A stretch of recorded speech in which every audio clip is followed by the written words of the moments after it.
Today, I'll be presenting my project titled The Habitat Pile Garden for Humans and Non-Humans. I will start off with a brief history of Sungai Kadok. In 1965, the Singapore government reclaimed the north shore of Kranji for a bustling sawmill estate spanning over 64 hectares. It experienced a decline in 1984 following the prohibition of wood imports from Malaysia and Indonesia.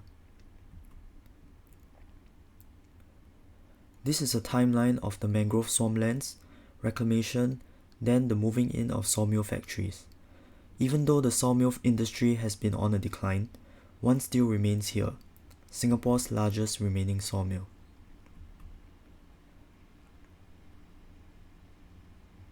Sin Siong Lim, a 70-year-old sawmill.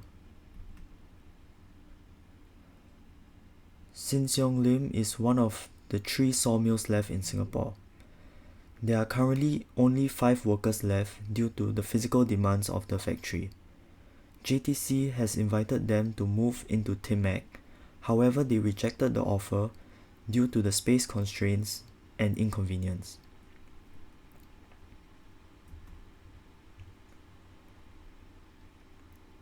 Despite the sawmill owners and workers facing an uncertain future, there is potential for adaptation, drawing inspiration from Heritage Award-winning Tau Kwang Pottery Jungle.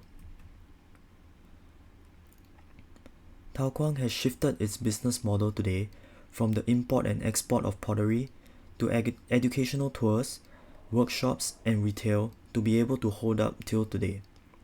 My project transformed the sawmill into a socially transparent factory, shifting its business model while enhancing community engagement with wood, timber, lumber and decay.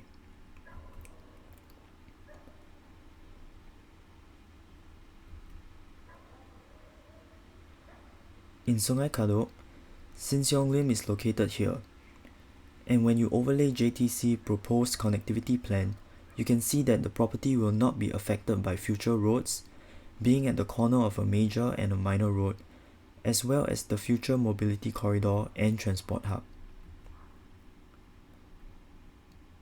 These 2 drawings show the existing buildings compared to the proposed buildings, clearly showing the difference in building sizes due to the clustering of industries.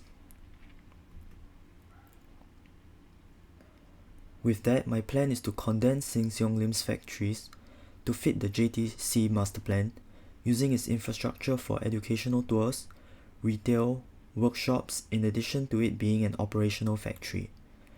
Adaptive reuse often emphasizes reusing the building, neglecting program adaptation. My project addresses this by creatively adapting an existing program in a new building, flipping the conventional approach to adaptive reuse. So based on this layout, I have chosen to locate my enclosed garden here to be part of this courtyard JTC has planned for.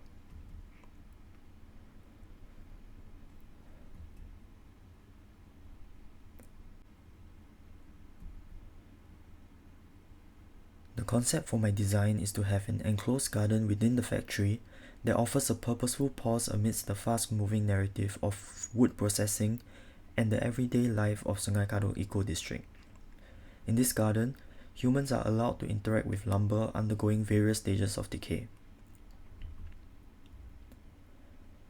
Before I go into my design strategies, I would like to differentiate the 3 terms I will be using throughout the rest of the presentation. Wood is living and part of the tree. Timber is produced after it has been cut down. Lumber is timber that has been debarked, cut and processed. The enclosed garden design strategy consists of several parts such as spatial arrangement, planting plan, kit of parts and habitat piles. This is the existing arrangement of the sawmill and what I propose, with the enclosed garden located here.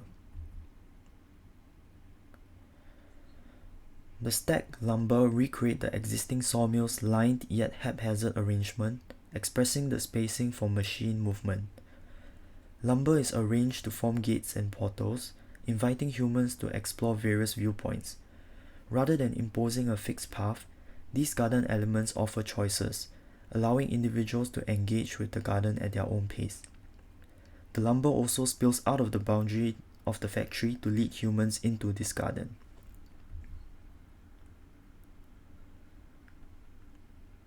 Another element that spills out of the sawmill's boundary is the planting. Trees here are planted and arranged along grid lines that center towards the garden, increasing in size and density.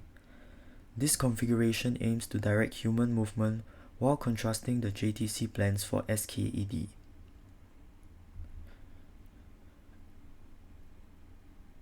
Zooming in further, a mix of native and non-native trees that provide common local wood and textured varieties in Singapore will be used alongside lumber in the enclosed garden.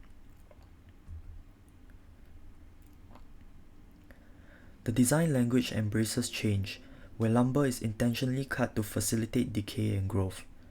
Lumber used are designed from a kit of parts, enabling versatile uses for human as well as creating wildlife habitat piles.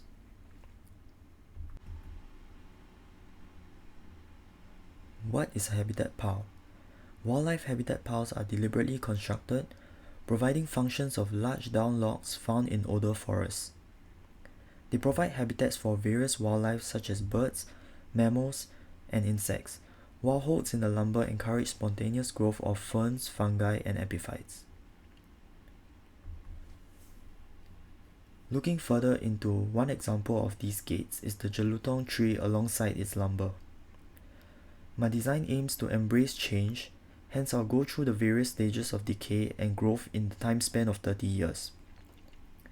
As humans navigate through these gates, they encounter different textures, perspectives, and stages of decay that encourages users to explore, interact, and contemplate, troubling the relationship between trees and humans towards something beyond consumption.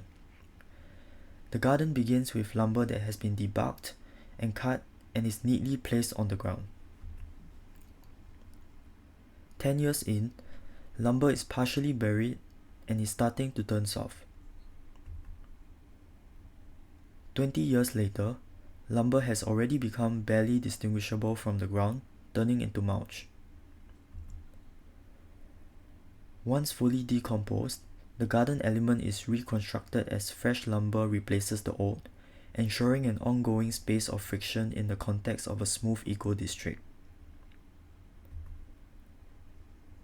Lastly, to conclude, by shifting Sing Siong Lim's business model and repurposing sawmill lumber, it highlights decay. The project adapts the area's past while ushering a transformed relationship with ideas of growth and sustainability. Thank you.